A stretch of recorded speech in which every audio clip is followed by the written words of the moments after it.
ये कहानी है दुनिया की सबसे खतरनाक हैकर्स की, जो पैसों के लिए दुनिया को लूटने में लगे हैं, जबकि कुछ हैकर्स ऐसे हैं जो इन्हें पकड़ने की कोशिश कर रही हैं। तो कहानी की शुरुआत में हम हांगकांग में एक पावर प्लांट को देखते हैं, इन्हें जहां बिजली बनती है, पर तभी अचानक कुछ लोग यहाँ के सिस्टम को हैक कर लेते हैं और यहाँ की कूलिंग मशीन जो सिस्टम को ठंडा रखती है वो भी बंद कर दी गई थी, जिससे पूरा पावर प्लांट गर्म हो जाता है और हद से ज्यादा गर्मी बढ़ने की वजह से वहाँ काफी बड़ा धमाका हो जाता है, जिससे पूरा ही प्लांट तबाह हो जाता है। इसके बाद हम आर्मी के कैप्टन को देखते हैं, जिससे गवर्नमेंट ऑफिसर्स इस बारे में सवाल कर रही थी, क्योंकि ये कैप्टन आईटी कंप्यूटर में सबसे अच्छा स्टूडेंट था, तो इसीलिए सबको लगता है कि सिर्फ वही इस मसले को सुलझा सकता है। जिसके बाद वो कैप्टन सबको समझाने लगता है कि कैसे यहाँ पर उन लोगों ने सिस्टम को हैक किया है। उन हैकर्स ने दरअसल एक सॉफ्टवेयर रेड का इस्तेमाल किया है, जो एक ऐसा तेज सॉफ्टवेयर है जिससे हम किसी के भी सिस्टम कंप्यूटर की एक्सेस कंट्रोल ले सकते हैं। और ऐसा वो लोग इसलिए कर पाए क्योंकि वहाँ का सिस्टम इतना मॉडर्न नहीं था, पुराना था। जब ऑफिसर उससे पूछते हैं कि अगर हैकर्स ने रेड के जरिए सिस्टम को हैक किया है तो क्या हम रेड के जरिए उन्हें नहीं पकड़ सकते? इस पर कैप्टन कहता है कि जरूर पकड़ सकते हैं, लेकिन इसके लिए हमें प्लांट से रेड का कोड और वहाँ की हार्ड ड्राइव चाहिए, जो दरअसल एक स्टोरेज होता है जिसमें सारा डेटा जमा किया जाता है। पर फिलहाल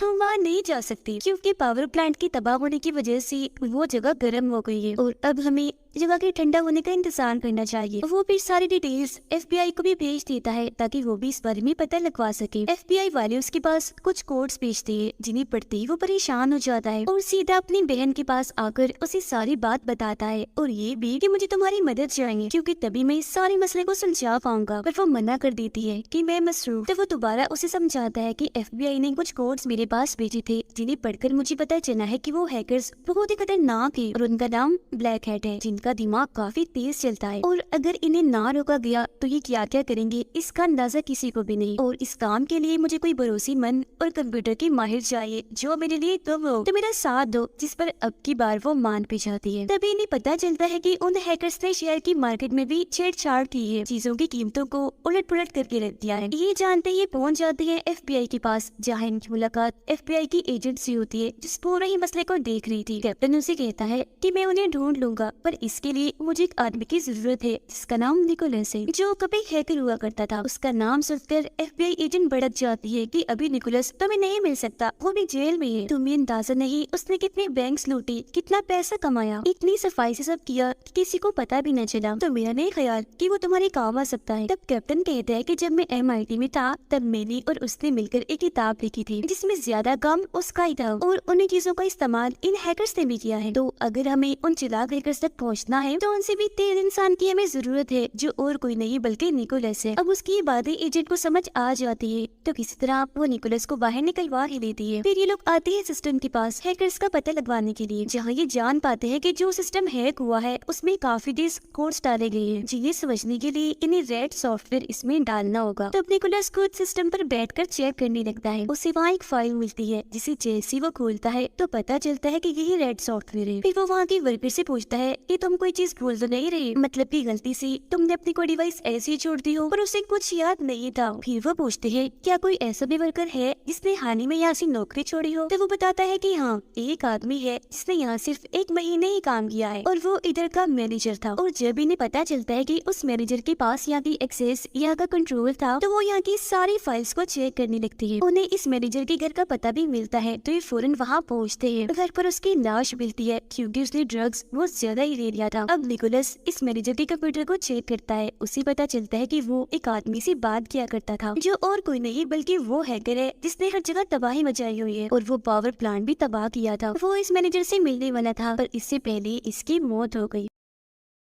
अब निकोलस खुद उस हैकर से बात करने लगता है। ये मैनेजर बनकर कहता है कि मैं तुमसे मिलना चाहता हूँ। उनके बीच फैसला होता है कि वो चार्ला के एक होटल में मिलेंगे। अब इन्हें कैसे भी करके उन हैकर्स तक पहुँचना था, तो ये उनकी लोकेशन इन्हें जहाँ वो होते हैं उसे ट्रेस करने लगती है। पता चलता है कि वो एक जगह नहीं रहती बल्कि उनकी लोकेशन बदलती रहती है। इतनी ही देर में यहाँ एक ऑफिसर भी आ चुका था, जिसे सबके बारे में पता चल चुका था। वो ऑफिसर निकोलस को ट्रेस करने वाला टाइमर 1 घंटा से हटाकर 1 दिन का कर देता है, ताकि अगर वो इनसे दूर हो तो ये उसे ढूंढ ले। उसके पैर पर भी एक ट्रिगर लगा हुआ था। चीजें इनके सामने खुलकर नहीं आ रही थी तो ये अभी भी परेशान थे। तो इसीलिए ये कड़ी से कड़ी जोड़ती है कि आखिर उन हैकर्स ने चीजों की कीमतों को उलट पुलट क्यों किया, इसे किसका फायदा हो सकता है। वो उस दिन के सभी लोगों के डिटेल्स निकलवाते हैं जिन्होंने सबसे ज्यादा पैसा कमाया था। इन्हें पता चलता है कि वो टोटल 3 लोग हैं जिन्होंने उस दिन सबसे ज्यादा पैसे कमाए और निकलवाए भी, वो भी एक ही अकाउंट से। तो अब ये लोग इन तीनों के पीछे भी लग चुके थे। अब निकोलस और कैप्टन की बहन उस चाइनीज होटल में पहुंच चुके थे जहां इन्हें हैकर ने आने को कहा था। पर काफी देर तक भी जब कोई नहीं आता तो निकोलस अंदर जाता है चेक करने। वो वहाँ के सिस्टम को चेक करता है जिससे पता चलता है कि इस सिस्टम के एक्सेस, इसका कंट्रोल किसी और के पास है जो इन्हें कब से देख रहा है कि वो यहाँ क्या करने आए हैं। तब निकोलस पता लगवाने लगता है कि ये कौन है और फिर उसे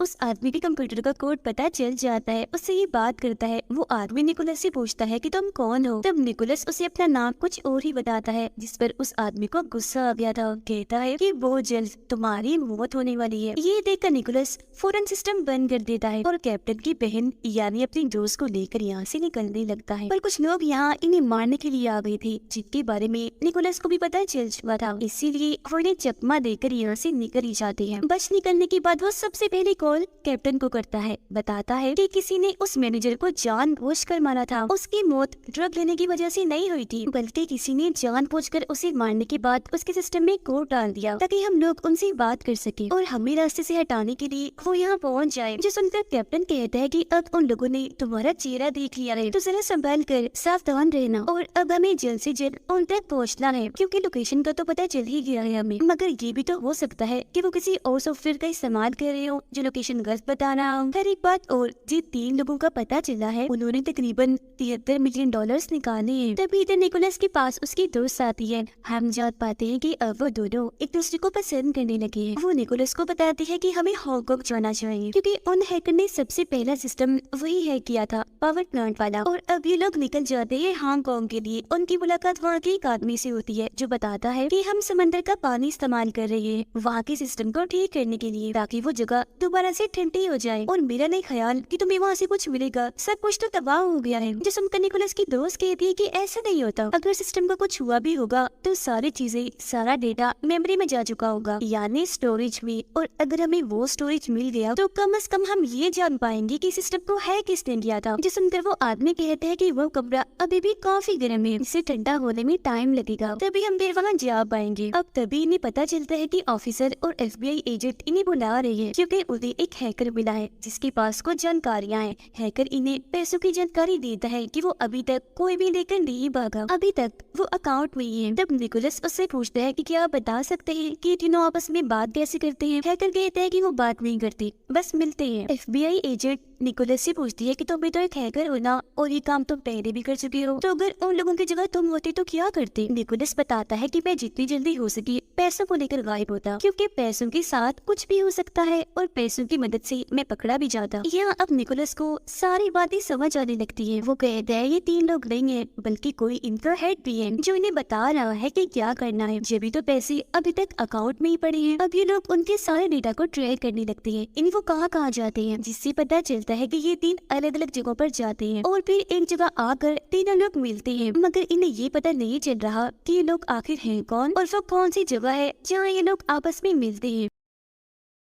फिर ये लोग उस जगह की डिटेल्स निकलवाते हैं। इन्हें एक नाम मिलता है जो इलियास नामी एक आदमी का था जो हमेशा यहाँ आया करता था। तब ये लोग इलियास की सारी जानकारी निकलवाते हैं और अगले ही दिन निकोलस उस लोकेशन पर पहुँच जाता है। वो यहाँ सिग्नल को हैक करके मैसेज भेजने लगता है। पर तभी इसे पता चलता है कि जो हैकर्स है वो बहुत ही चालाक है क्योंकि उन्होंने पहले ही यहाँ के सभी सिग्नल्स को हैक करके बंद कर दिया हुआ है। तो अब ये लोग ब्लूटूथ सिग्नल्स के जरिए उन्हें मैसेज भेजते हैं और जब उनके मैसेज का जवाब आता है तो निकोलस अपने सिस्टम को फौरन बंद कर देता है। जिसके बाद वो ये सारी जानकारी आकर FBI एजेंट को देता है कि हैकर्स का मैसेज आया है। जो सुन वो निकोलस से पूछती है क्या तुम उस मैसेज को समझ सकते हो, जिस पर वो हाँ में जवाब देता है और कहता है मगर इसके लिए टाइम लगेगा क्योंकि ये मैसेजेस काफी मुश्किल है। तभी इन्हें जानकारी मिलती है कि वो सारे पैसे एक कसीनो में बेच दिए गए हैं, इन्हें जहाँ जुआ खेला जाता है। जिसे इन्हें समझ आ गई थी कि वो लोग जान गए हैं कि हम क्या कर रही है और आगे क्या करने वाली है। तो अभी लोग इलियास पर नजर रखने लगते हैं पर जल्दी उसे इस बात की खबर हो जाती होती है वो यहाँ से भागने लगता है। ये लोग उसका पीछा करते हैं। इनके बीच और इलियास के लोगों के बीच काफी गोलियां चलती है। यहाँ पर इलियास अपना दिमाग लगाता है। वो कुछ पैसे वही जोड़कर अकेला ही शहर की तरफ भाग जाता है, जिससे इन लोगों को भी वापस आना पड़ता है। तभी निकोलस के पास कैप्टन का मैसेज आता है जो उसे बता रहा था कि पावर प्लांट की गर्मी को कम कर दिया गया है, तो अब हम लोग वहाँ जा सकते हैं। तो अब ये लोग वहाँ जाकर सिस्टम के पास पहुँचते हैं। सिस्टम में से स्टोरेज को निकाल दिया था जिसका सारा डेटा निकोलस निकाल देता है, पर उसे पता चलता है कि सारा डेटा खराब करवा दिया है, मतलब कि अब ये डेटा इनके किसी काम आने वाला नहीं है। तो इस वजह से वो सोच में पड़ गया था। FBI एजेंट से कहता है कि जब तुम लोगों ने मुझे गिरफ्तार किया था तब मैंने भी अपना सारा डेटा खराब करवा लिया था, इस यकीन के साथ कि कभी तुम लोग उसे रिकवर नहीं करवा सकोगे, ये डेटा दोबारा सही करवा के वापस नहीं ला पाओगे, पर तुमने ऐसा कर लिया, आखिर कैसे? जिस पर वो बताती है कि फ्रांस ने एक सॉफ्टवेयर बनाया है जो बहुत ही तेज कंप्यूटर की मदद से चलता है। उसकी एक्सेस कंट्रोल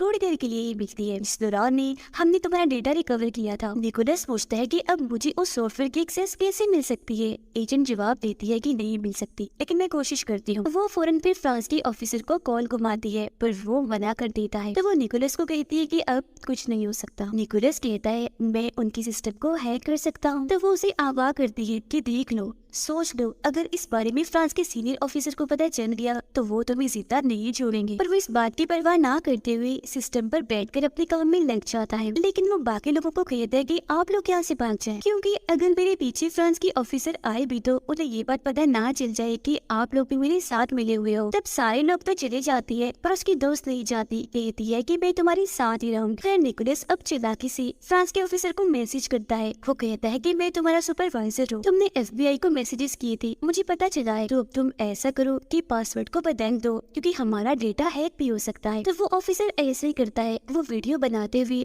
पासवर्ड बदल रहा था, जो सब कुछ निकोलस पे देख पा रहा था। उसे अब पता था कि वो नया पासवर्ड कौन सा डाल रहा है, जिसकी मदद से वो उनके सॉफ्टवेयर तक आखिरकार पहुंच चुका था, जिसकी मदद से वो पावर प्लांट का सारा डेटा जो खराब करवा दिया था उसे रिकवर करने में कामयाब हो ही जाता है। साथ ही उसे पता चलता है कि ये हैकर्स बहुत ही चालाक है। इन्होंने एक ऐसे सिस्टम का इस्तेमाल किया है जिसे हैक नहीं किया जा सकता। साथ ही पैसे निकलवाने के लिए भी सबसे महंगे प्रोसेस को इस्तेमाल किया, जिसके खूब पैसे उन्होंने भरे भी। यही वजह है कि वो पैसों को कैसीनो में बेच पाए और इतनी सारी हैकिंग भी उन्होंने कर ली। जल्दी इस बारे में फ्रांस के सीनियर ऑफिसर को पता चल जाता है और वो हर जगह ये अफवाह फैला देते हैं कि निकोलस ने हमारी टेक्नोलॉजी यानी वो सॉफ्टवेयर चाइना को बेच दिया है, इसीलिए फौरन उसे गिरफ्तार कर लिया जाए। और जब इस बारे में कैप्टन को पता चलता है तो फौरन अपनी बहन को मैसेज करता है कि निकोलस को कहो कि जल्दी से वहाँ से भागो।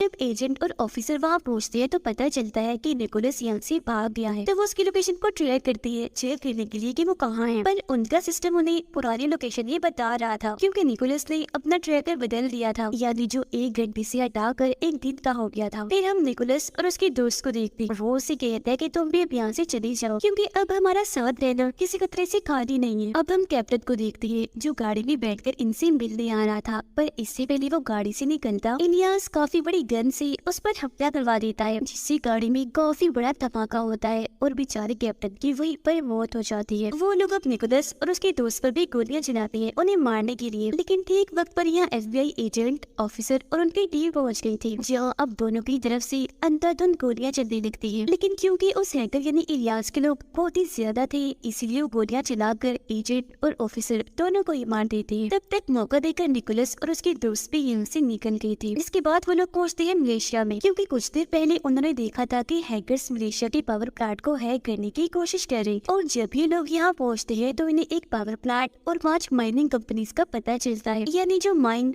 कान में खुदाई करवाती थी। यहाँ अब निकोलस को सारी बात समझ आ जाती है कि उन लोगों ने हांगकांग वाले पावर प्लांट को जानबूझकर हैक किया था, क्योंकि वो देखना चाहते थे कि हम हैकिंग कर सकते हैं या नहीं, और यहाँ भी वो यही करने वाली है। वो यहाँ के सिस्टम को हैक करेंगी, पावर प्लांट और सारी माइनिंग कंपनीज में पानी भरेंगे, जिसके बाद यहाँ के हालात खराब हो जाएंगे, सारी चीजों की कीमतें गिरने लगेंगी, और जब हर चीज का दाम कम होगा तो तब वो लोग यहाँ अपने $73 मिलियन का इस्तेमाल करेंगे और अपने पैसों को इतना बढ़ावा देंगे जितना किसी ने सोचा भी नहीं होगा। होगा, पर हमने अब उनके सारे प्लान्स पर पानी फेरना है। जन इन्हें पता चल जाता है कि वो सारे हैकर्स इंडोनेशिया में हैं, तो इसलिए अब ये लोग भी वहाँ पहुँच गए थे और पता लगवाने लगती है कि उनके सिस्टम में घुसा कैसे जाए, जिसके लिए प्लान के मुताबिक एक एक्सीडेंट करवाते हैं। और जैसे ही सारे लोगों का ध्यान उस तरफ जाता है तो मौका देकर निकोलस कंट्रोल रूम में घुस गया था और अब इसके पास उनके सिस्टम की एक्सेस आ गई थी। अब पूरा सिस्टम चेक करने पर सारी जानकारी इसके सामने आ जाती है। पता चलता है कि उन लोगों ने अपने $73 मिलियन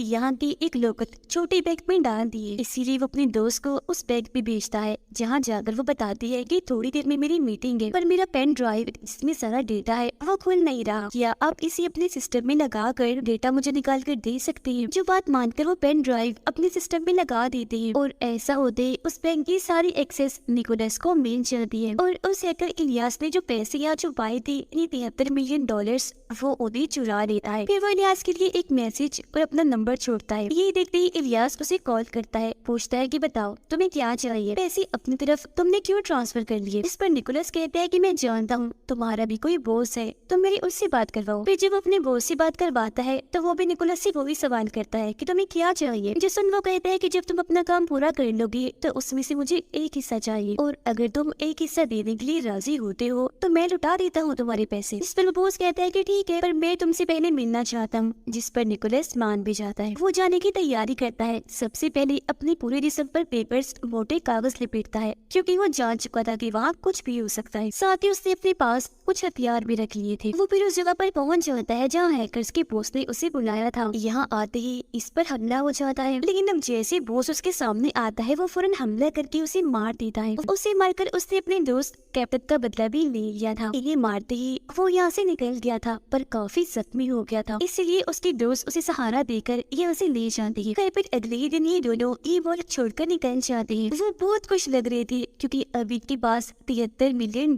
है और तो पुलिस भी इन्हें नहीं ढूंढ सकती, तो अब ये इन पैसों के जरिए खूब ऐश करेंगे। पर फिर भी कोई और मसला ना खड़ा हो जाए, ये पैसे लेकर यहाँ से फरार हो जाते हैं और इसी के साथ ये कहानी इधर ही खत्म हो जाती है।